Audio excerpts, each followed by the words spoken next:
Hello everybody, Dave here, and welcome to another one of my Warhammer 40k builds. Today we are building an Imperial Guard Basilisk. The reason this Basilisk is in this box is it had to be specially ordered in for me. So it's not in a normal kind of 40k box. As always, I will be double speeding, quadruple speeding and triple speeding the build process.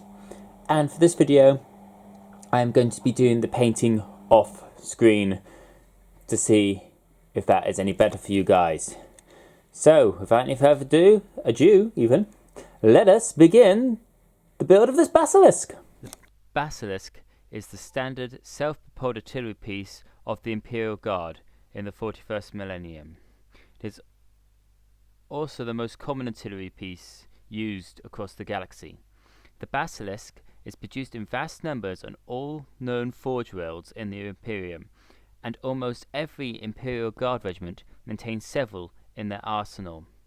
The Basilisk uses the same versatile and rugged chassis used by the Chimera armoured personnel carrier, and retains all its features with the exception of its troop compartment, which is replaced by the Basilisk's main gun and gunnery platform. There are several different patterns of Basilisk tanks produced on different forge worlds, such as the Armageddon and Valkyrie patterns, which offer enclosed crew compartments to help protect the gunnery crew from small arms fire. A Basilisk with an enclosed crew compartment is incapable of firing as far as the open-top version, due to the recoil restrictions of the enclosed crew compartment. The Basilisk is used to provide direct artillery support for other Imperial units that are fighting on the front lines.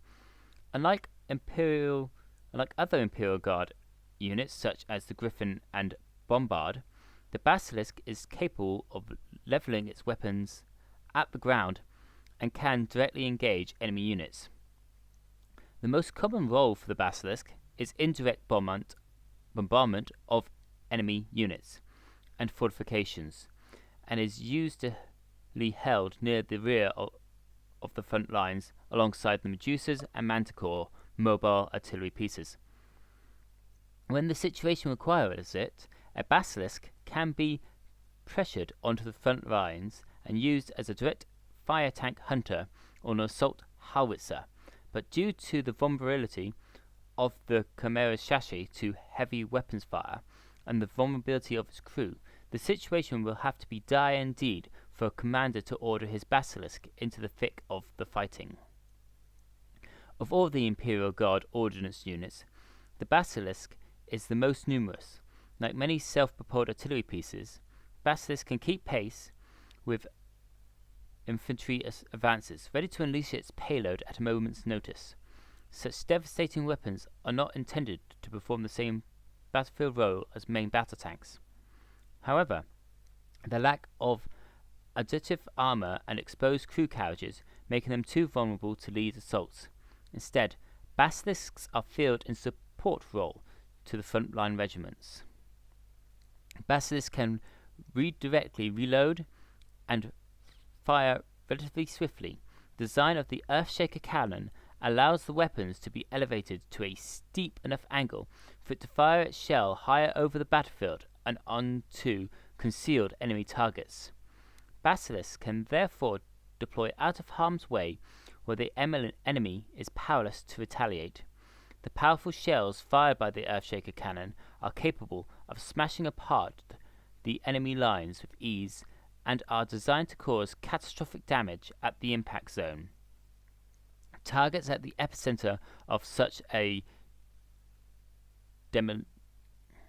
demolition are immobilized immediately, while those in the vicinity are pulverized by the deadly shock wave. The unmistakable shriek of the Basilisk's incoming ordnance is rightly feared by the enemies of the Empire. Infantry win firefights, tanks win battles, artillery wins wars. Old saying among Imperial Guard artillery officers. Into a rather tricky bit of the build, which involves the Earthshaker cannon and its ability to move. So I'm going to do that off screen just after I finish sticking this bit together. I'll show you what it looks like in just a tick. So before I continue with the build, I have done this little bit off camera, which was very fiddly. It's basically a peg inside the cannon here with this little wheel. As you can see, it is supposed to turn. So now I've explained that, continuing on. Now the word basilisk comes from myth, like most of the Imperial Guard's armory that I've noticed, and here's where the myth is. So the basilisk. In European, basilisks are a legendary snake or reptile, said to be the king of serpents, and is said to have the power to cause death with a single glance. Some other mythologies state that it will paralyze you or turn you to stone. The basilisk is a very large snake. It is so venomous it leaves a wide trail of deadly venom in its wake, and its gaze is likewise lethal. Its weakness is in the odour of weasels, which, according to Pliny, was thrown into the basilisk's hole, recognizable because some of the surrounding shrubs and grass had been scorched by its presence. It is possible that the legend of the basilisk and its association with the weasel in Europe was inspired by accounts of certain species of Asiatic snakes, such as the king cobra and their natural predator, the mongoose. What does that have in common with the Imperial Guard Basilisk? Well, the fact that it leaves a scorched piece of earth and has the power to either kill with its gaze or leave an opponent completely paralyzed by its gaze. That's what I believe is the inspiration behind the wording for the basilisk's name. Now, the Earthshaker cannon is so cool because when it fires, it shakes the earth. The carriage of the basilisk rocks back and forth as the main gun fires, which is an advantage of it over being a fixed gun placement. If it was a fixed gun placement, not only would the basilisk take a lot of time to move, set up, and all that, but when it fires, it would cause the basilisk's gun to be ripped off the ground, literally tearing it from its base. So not only does it being mounted on the chassis of a Chimera mean it's much more mobile, but also that any recoil is a lot easier to deal with. And there she is, the Imperial Guard Basilisk that I have made, all ready to provide fire support for the front line of the Imperial Guard.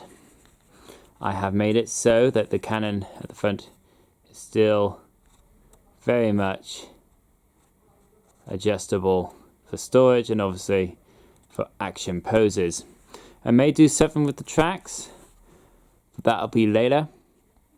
But I hope that you enjoy these videos. If you do, please feel free to leave your likes and subscribing, and also put in the comments what else you would like to see built from the Imperial Guard roster. Until the next time, this is Dave for the Empire.